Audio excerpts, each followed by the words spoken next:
Waiters. What's the saddest "I'm waiting for someone" you've experienced? This happened to me when I was a waitress. A couple walks in, she's super happy and very visibly in love. He is not so much. Everything is going all right. They finish their main course. I approach them to clear the plates and ask about dessert. The girl is not so happy anymore, and the guy seems tense. I asked if they would like to see our dessert menu, and the girl started crying. I excused myself and started to discreetly inquire about what happened with my coworkers. Someone says they heard the guy is going on a long work trip, so I figured the girl is just sad because her boyfriend is probably being deployed or something. I decided to brighten up their evening by bringing them some free dessert. The boss encouraged me to get them something to drink and took the appetizers out their tab. So I took some cheesecake and asked them if they would like a glass of wine in the house and asked if they would prefer white, red, or something. The girl just absolutely loses it. She's now crying uncontrollably, tears dripping down from her chin while she repeatedly asks the guy how he could do this to her. I'm standing there holding the cheesecake, feeling incredibly awkward. I walked her into the ladies' room and helped her compose herself, but kept her in my manager's office until she calmed down and she called her girlfriend to pick her up. The guy apologized, paid, tipped well, and left. Apparently, he was being deployed. He had also cheated on her, got his mistress pregnant, and was going to marry her instead. She had to tell her family she was being dumped a couple of months before her wedding. She kept repeating how she had already sent the invitations. It was heartbreaking. Honestly, after hearing her vent, I think she handled it much better than I would have. Still feel bad for her and hope she can now consider that humiliation a blessing in disguise and a valuable learning experience. So, crying girl in the Greek restaurant, nobody thought you were crazy. We all agreed you were amazing, and your awful ex was the worst. Well, that cheesecake definitely didn't lift her spirits. Story 2. I used to work birthdays at a science museum. So, one weekend, the birthday family arrives. I escort them back to their room as usual and start talking with the mom about how she wants things to go, setting up the room, etc.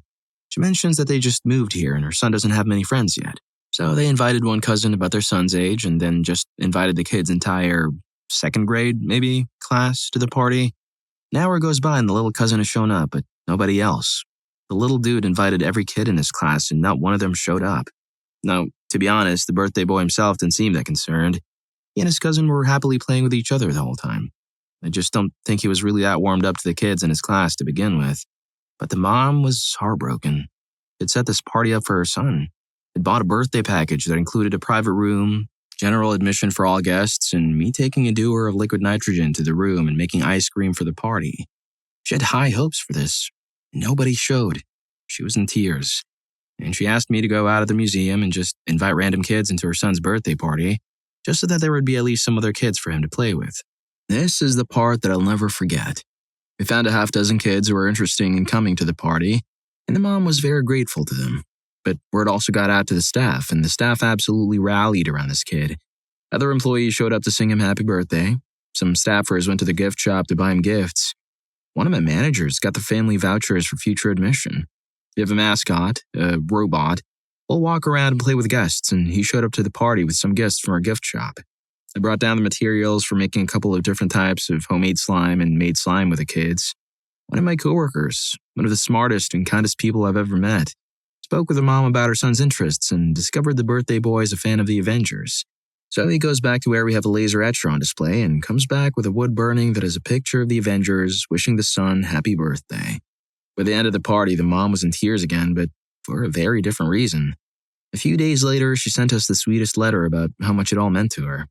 I worked 3 to 5 birthdays a weekend, every weekend, for about 5 years, and they were always fun.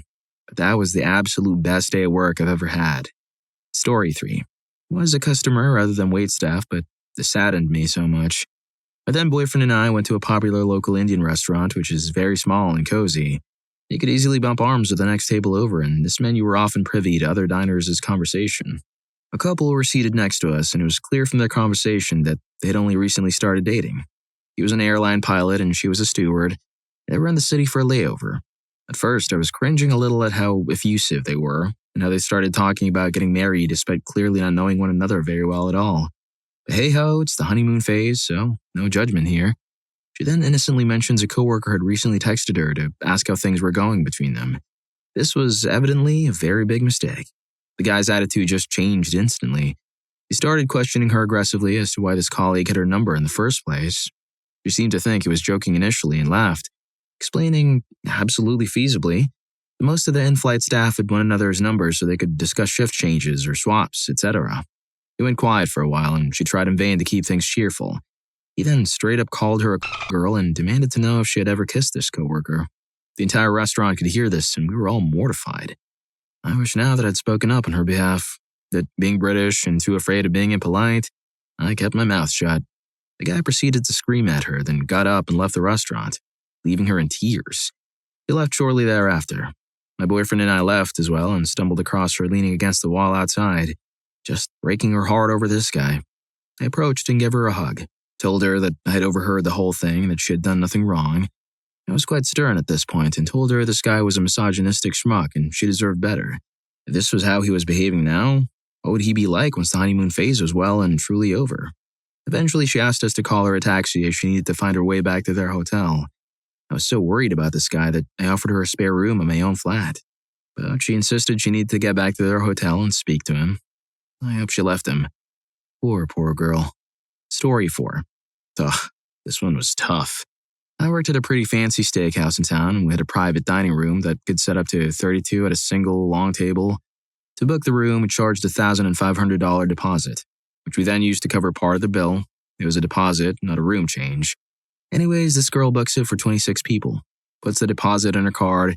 She shows up with her sister, and then after about 20 minutes, 2 of their friends show up and sit at the opposite end of this giant table from the birthday girl and her sister. Nobody else came. They waited an hour. The birthday girl was sobbing. The other 2 just awkwardly left. It was awful. I'm grateful to my manager, who in a moment of compassion refunded the whole deposit back onto the poor girl's card. I felt terrible for her. Story 5. Not a waiter, but worked at a coffee shop for several years and made friends with tons of regulars. One of the regulars, we'll call him Jay, was working on his PhD in art history or something to that effect at the university near us. He came in one day, got his usual tea, and asked if I could charge him for a latte, but make it later. No big deal. I was bussing tables and asked who the latte was for and very excitedly expressed that he was meeting a lady and it was a kind of a date. He was an awkward kind of guy, but very interesting and incredibly friendly. 1 hour passes. No show. 2. No show. Finally, 3. He's looking despondent and starts collecting his things and leaves. She showed up 20 minutes later asking about Jay. Apparently, they got their times completely mixed up. He comes in the next day and I mentioned that she came in looking for him and he looked so excited. I found out a week or so later from him that she basically blew him off a second time. He was so crestfallen. It broke my heart. Maybe his latte just wasn't strong enough to keep him awake for the date. Story 6. Not exactly a waiter, but I was working at a bar a few years back. There was often this girl, in her early 20s maybe, who sometimes used to meet her mother at the bar, maybe about every 2 or 3 months.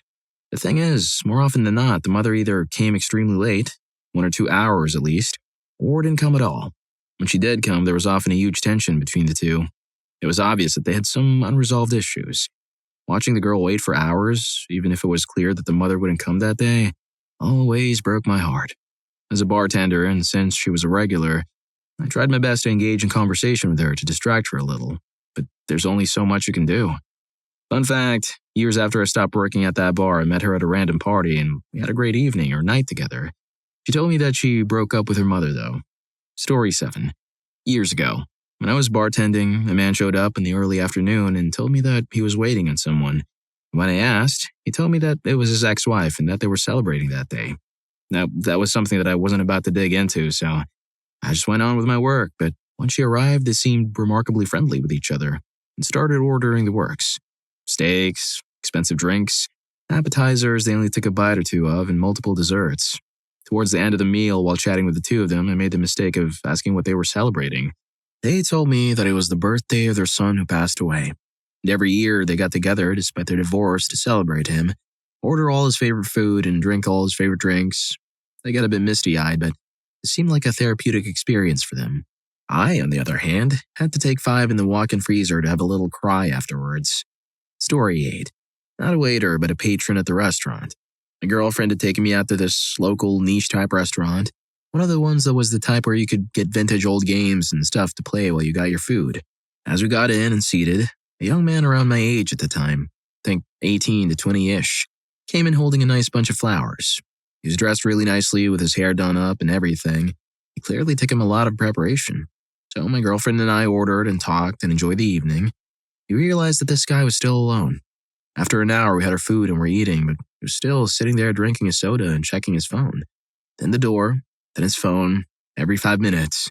This went on for the whole 2-ish hours we were there.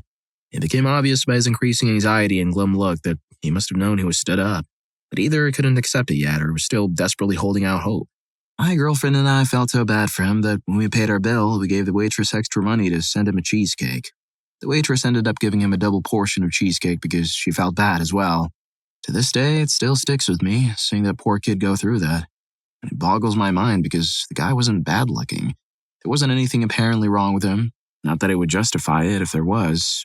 It just adds to the confusion. People can really be crappy sometimes. Some people commented on the waitress giving him 2 pieces.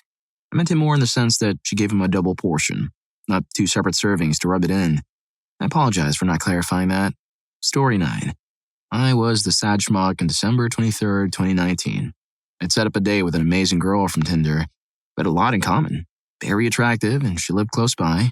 We agreed over Snapchat to meet at a Red Robin's in the area for a first date, even though she would be a little late. Got to the restaurant on time because I had no idea what a little late meant, and got a table with a view of the door and started waiting. The first 15 minutes passed with me excitedly telling the waitress I was expecting someone and wouldn't be ordering yet. The next 15 minutes passed with me openly staring at the door, sitting up whenever someone would walk in. After 45 minutes, the waitress asked if I wanted anything, and I told her I was still waiting while I watched the door anxiously. At 1 hour, I was planning on leaving soon and swinging by Target on my way home. I realized I hadn't given this girl my number and I didn't have any data, so we had no way of communicating. 15 minutes later, I was about to muster up the courage to leave, and 2 waitresses that had stopped by previously came to tell me that they felt so sad and wanted to buy me a milkshake. I thanked them, but told them that I had lost my appetite and half-heartedly joked that this wouldn't even be the worst thing that happened to me today. I told one of the waitresses, JC, whose kindness I will always remember, that I had no way of communicating with my date without Wi-Fi, to which she responded by giving me her hotspot password. I connected as fast as I could and opened Snapchat to find dozens of messages from my date, explaining how her only good pants were locked in the dryer and if I minded that she showed up in sweats. I sent her my number and told her I would be glad if she showed up at all. A few minutes later, she walked in and explained that she had been in the parking lot for the past 15 minutes, not getting a response from me, thinking that I had stood her up and was about to leave when she got my text. We're still grateful to the waitress JC for helping us get together. JC deserves an Employee of the Month award for saving Christmas Eve 2019. Story 10. I had a lady probably in her late 70s, early 80s, come in with her daughter for birthday dinner. They got there early and set up some small decorations on the table, a bouquet or 2, some balloons. They waited for over an hour and a half before they told me that they guessed no one was coming and they'd go ahead and order. They had invited over a dozen people and no one even called. I told the lady that the people she invited were missing out and we chatted for a bit. I tried to make sure that I checked in on her a lot. Made small talk, made a few dad jokes, and while she was very sweet, you could tell she was disappointed. I mean, at her age, who knows how many birthdays you have left? At that point in your life, I feel like family and friends would be the most important thing to you. They finished, thanked me, left a tip, and departed. Later that evening, about 5 hours later, 2 young men, about 20 to 25, showed up and asked if the such and such birthday party had been seated yet. I told them they'd missed a fun dinner and that it had ended hours ago. They didn't seem to care and just ambled out. Forgot to mention that the daughter was texting the would-be guests, but got no answers. Story 11. This happened years ago when I was a bartender. I worked at a fairly high-end restaurant. Dress code, but not too uptight. An older gentleman who I had seen multiple times before sits down at the end of the bar and he tells me what he's drinking, and then also orders a second drink for his wife, who's supposed to be meeting him there. 30 minutes go by and he's on his second drink while his wife still hasn't arrived. He's looking around behind his shoulder at the door and calling on his phone to no avail. Another 45 minutes passes and he finishes his wife's drink for her, then closes the tab. A couple of weeks go by, and this man comes into the restaurant again. There's a bunch of people with him who range from old age to teens. They all look sad and are all dressed up in black. His wife wasn't in the group with him. He orders a drink for himself and another for his wife. He closes the tab, then walks back to the front of the restaurant by the hostess stand with his drink, but leaves his wife's drink behind. I was kind of busy at the time, so I didn't think much of it at the moment. I later found out through one of the hostesses, no idea how she found out, that he and his family were there after the funeral of a family member who had passed away a couple weeks prior. I did the mental calculations, and it seemed to fall in the exact time frame that he had been sitting at the bar alone, waiting for his wife. Now, I know that funerals usually don't take weeks to complete once a person passes away, so this could have all been coincidental, but it seemed a little too perfect of a coincidence. Story 12. Back in college, I always picked up the Christmas buffet shift, which is a really awesome shift since we had a banquet hall, so overtime with holiday pay and tips. There was this old woman who would show up every year and always had a table for two. It was such a regular thing that the owner would reserve the table for her and even arrange where her table was. Near his family table, so she would get the best service. She would always arrive alone, before the dinner rush, never order any drinks, just calmly get her meal and eat. She always left a big tip, $50 and Christmas card. After she was done, she would ask for a taxi to be called and thank the staff. Turns out her husband passed away a few years before I started there, and that was what they always did for Christmas. The reason she ate alone after his passing? Her kids forgot about her and just left her in the retirement home. The happy part of the story is that the owner paid for a meal, cab, reservation. Literally everything came out of his pocket. Even the tips started to come out of his pocket. They'll pick up the letter in his office. Why? Because he was that angry about kids abandoning their parents on Christmas. 100K corporate event, not a single instruction from him. One old lady alone on Christmas? He would handpick the staff that served her, and didn't care how that affected everyone else's Christmas meal. Story 13. I wouldn't call it pitiful to watch, but my own story is that I came to a lounge, looking to meet up with a girl I liked, just met, and her male friend. They got us a table in the back and waited for about 30 plus minutes. She said she was walking, was on the way, but eventually the male friend won. I didn't want to go and convinced her to go with him someplace else. Afterwards, she let me know that he was probably just jealous and told me when we got together in the future, she just wouldn't invite him.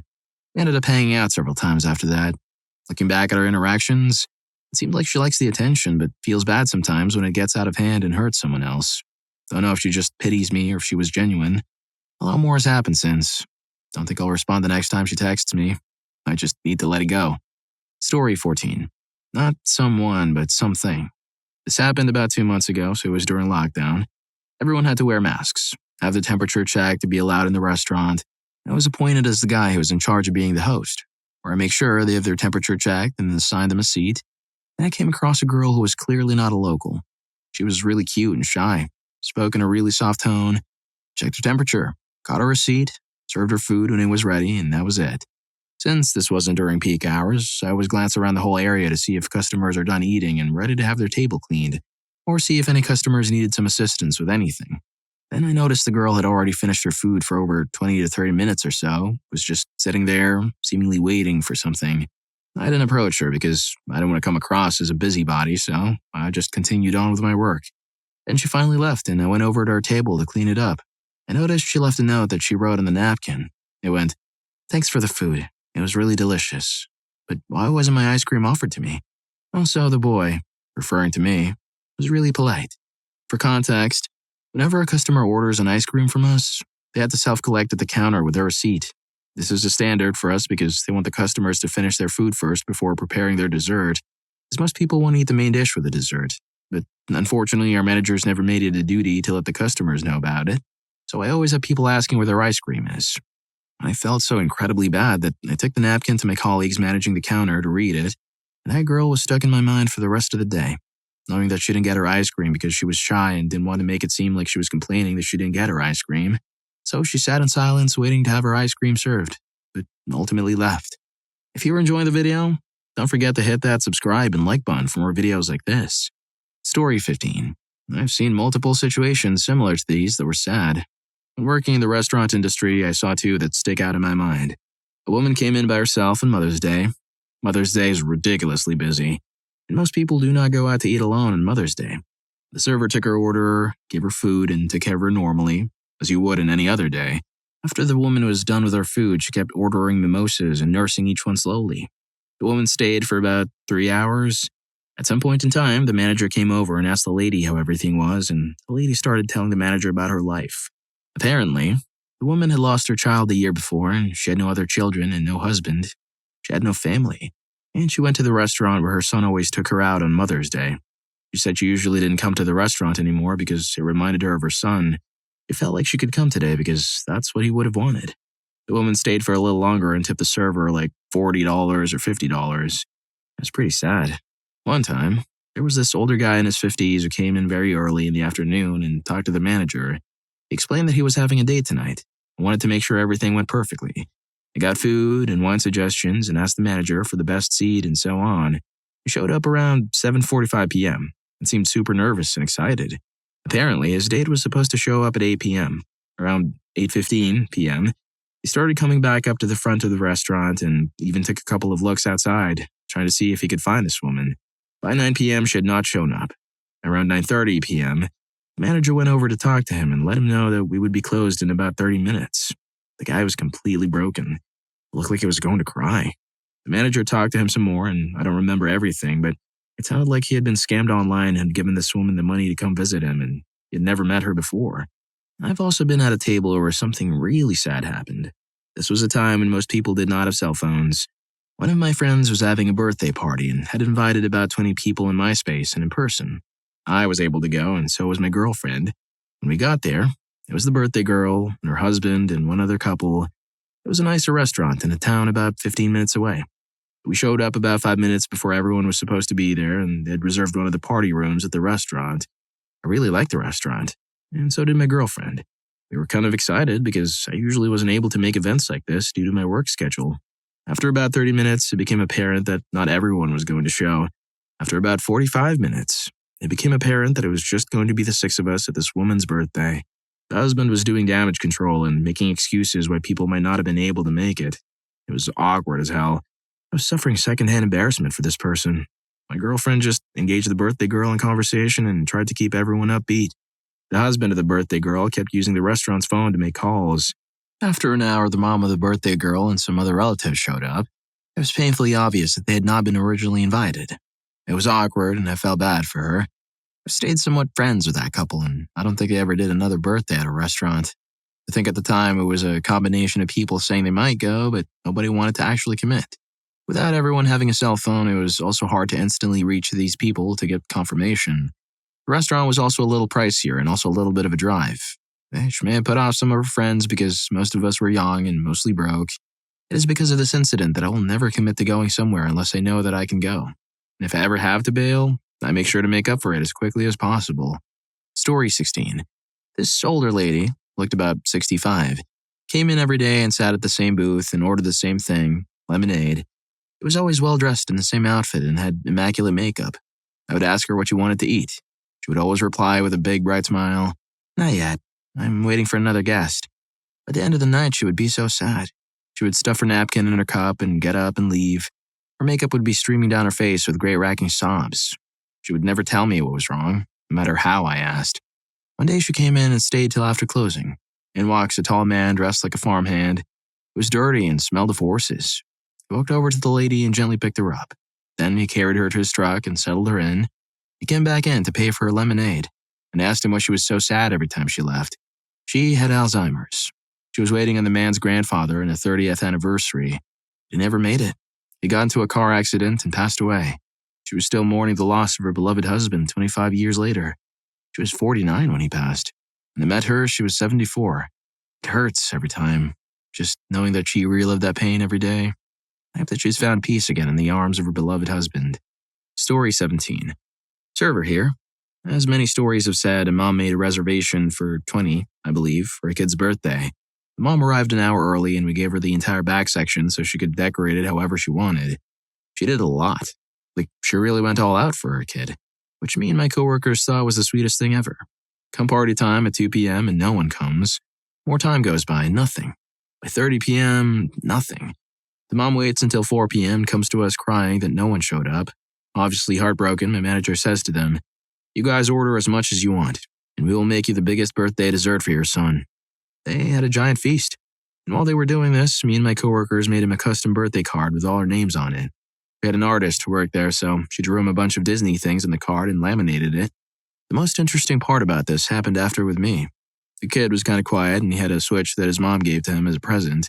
Something about that kid reminded me of me as a kid, so I went up to the table and asked him how everything was. They were both in a better mood and spirits, and I started talking to the kid about video games and stuff for like 20 minutes. I found out later that he loves anime, more specifically Naruto, so we started talking about that. And I'm not sure if you know anyone else who liked Naruto, but this kid lit up like I was the first person he's talked to about the show. It was the most heartwarming thing to ever happen to me. The whole entire time, the mom was like, "You actually understand what he says about the show?" So obviously the kid talked to his mom about it, but she had no idea what he was talking about. At some point, the mother started crying because she was so happy that her kid had someone to talk to about his interests. As they were leaving, I went to my locker and got my car keys because I had a Naruto keychain on them. I took it off and gave it to him and said, "Happy birthday." And this kid says, "This was the best birthday ever," to his mom. And he said that he wanted to come back and eat at my restaurant soon. Most heartwarming thing to ever happen to me in my entire life. I don't know what happened to me after they left, but I just started crying from being overwhelmed with what happened. Still brings a tear to my eye anytime I think about it. Story 18. Wasn't a waiter, but a cashier at a McDonald's and a Walmart. After my second deployment and injury in Iraq, I couldn't find work and found myself the morning cashier job at the McDonald's and a Walmart. Every morning at 9:45 a.m., an old couple would come in with their daughter and spent about 2 hours having coffee and breakfast or lunch. The husband was a disabled World War II Navy veteran, and he and I quickly became friends, trading war stories, service stories, and he imparted a lot of wisdom on me. His wife was an adorable grandma type who was partially blind but was witty and definitely a woman of strength. After about 2 months of this daily routine, they stopped showing up for about 2 weeks. One day she shows back up with her daughter, goes and sits in her usual spot, and her daughter comes over and asks to speak to the manager. The manager, after crying for about 10 minutes, tells me to go talk to the elderly woman. I sit down, ask how she's doing. She looks in my direction and says very softly, "I always loved my husband's stories, but I can't have them anymore. Can you tell me some of yours?" I cried for 3 hours and held her hand, as I told this woman more of my life and war stories than anyone else has ever cared to ask for. She passed away 2 days later, 7 days after her sailor passed away. Fair winds and following seas, Norm and Catherine. Story 19. 6 years ago, I returned to a town where I used to live. On a Friday night, a male friend asked me to meet him downtown as we hadn't seen each other in a few years. And I said that my daughter was using my car. He said he would send a cab to get me, and he did. He said he would meet me in front of the restaurant since he lived much closer to downtown. It was a beautiful spring night. I waited outside, watching people come and go. Minutes passed, then an hour, then an hour and a half. Finally, I saw him running up to the street toward the restaurant. He apologized all over the place, as we didn't yet have Uber or Lyft and the cabs were totally backed up. He didn't want to drive because our surprise day was at an after-hours speakeasy, but he'd finally jumped in his car and had to search around for parking on a weekend night. He'd been texting and calling, but I left my phone at home when I got in the cab. He asked why I waited so long and said, "Because you said you would be here. I figured if we could survive that series of mishaps, then we could survive anything." We were married 5 months later and are about to celebrate our 6th anniversary. Hope this cheers some of you up. Story 20. Jill was sitting at the casino bar, dressed to the nines for a wild night out. Jack sits down next to her, and within a few minutes, they're each other under the bar and making out. Jimmy sits down and greets them both. They separate and have a nice dinner and drinks before heading out. Jimmy pays for everything and was a great guy to talk to. I see them at various times during the night. Around 2 a.m., Jimmy sits back down and has a drink. Then another. He mentions he's waiting on Jill. My thoughts were that Jill was probably up in the room with Jack, but he probably knows that. He eventually leaves, and a while later, Jack and Jill show up and start again, and they head back to the tables to find Jimmy. Around 4 a.m., Jimmy shows up with his suitcases for one last drink before he takes off to the airport. He announces he's checked out of the hotel and on the first flight back to the East Coast. He's ending his vacation almost a week early. I get the feeling he's bursting to talk. And after a few prompts, it spells out that he has a strange feeling that his girlfriend Jill had been in his bed making the two-back beast earlier in the night while he was at my bar waiting for her. I don't usually snitch, but he was a nice guy and a great tipper. The other two always charged their drinks to see his room and only pretended to leave cash tips. I hinted the guy she was with was probably Jack, seeing as they had been making out publicly all night. At that, he got very quiet. I think he had figured out she was cheating, but didn't think it was his best friend. He said it made sense as he had noticed them break apart whenever he walked in. He thanked me for telling him, left a $20 tip on that one drink, and gave me a message to give to Jill. Around closing time at 6 a.m., Jack and Jill are at my bar in a whisper fight. I could tell they had zero desire to talk to me, but I had a message to deliver. So I butted in and told them Jimmy said goodbye. They went white and tried asking for details without letting me in on what was going on. I told them he had checked out and they couldn't charge their drinks or anything else to a closed room account. They really freaked out and tried to fight it, insisting since I let them charge multiple times that night, I couldn't stop now. I had to get a manager to tell them no. It turns out Jimmy had packed all their bags, not just his. and he left theirs at the bellhop when he canceled the room reservation for the rest of the week. Jimmy had taken his girlfriend and BFF on vacation and was paying for everything. He left them their flight, but it didn't leave for another 5 days, and they didn't have the money for drinks, much less hotels, food, and taxis. When I left as the sun came up, they were sitting on their luggage, far away from each other, having a good cry. Story 21. Not me, but my mom. So basically, there's this sweet old man who comes down to the restaurant where my mom works as a waitress, and it's usually him and his wife, and sometimes their grandson. But anyways, one day, the man came in with his daughter, and they told my mom that the wife had passed away. Then a couple of days later, the daughter had started to show up regularly with the old man, and the daughter, one day before they ate, had told my mom that the old man had Alzheimer's and was starting to forget stuff here and there. But he still remembered the important things. But he forgot about the wife's passing, so whenever they eat, he would wait for his wife to come, but the daughter would remind him that she wasn't feeling good. So every day they come, they eat their food and have a good time, but at the end of it, he would ask for the cake of the day. Whenever there's lemon cake, because she loved the lemon cake. I don't know how my mom does it, but it must be hard to do all this without crying. Story 22. I hate thinking about this story because it makes me so sad. I worked as a server in a fine dining place, and this woman rented out a section of the restaurant to celebrate her husband's 40th birthday. She came early and I helped her set up some decorations and a little table for people to put their gifts. She said to expect about 30 to 40 guests. The couple showed up right at 7. They rented the space from 7 to 10. And no guests had arrived yet, and I could tell they were disappointed. They sat there, talking and looking at the door for the next hour, but nobody came. At 8 o'clock, the wife came up to me, looking so sad and apologizing that nobody showed up. They waited for another hour, and finally, around 9:15, one person arrived without a gift. 30 minutes later, 2 more people showed up, also with no gifts. They hung out for about 20 minutes and then left, leaving the couple with a bill for the drinks. That experience really made me honor my commitments more. People are terrible. Story 23.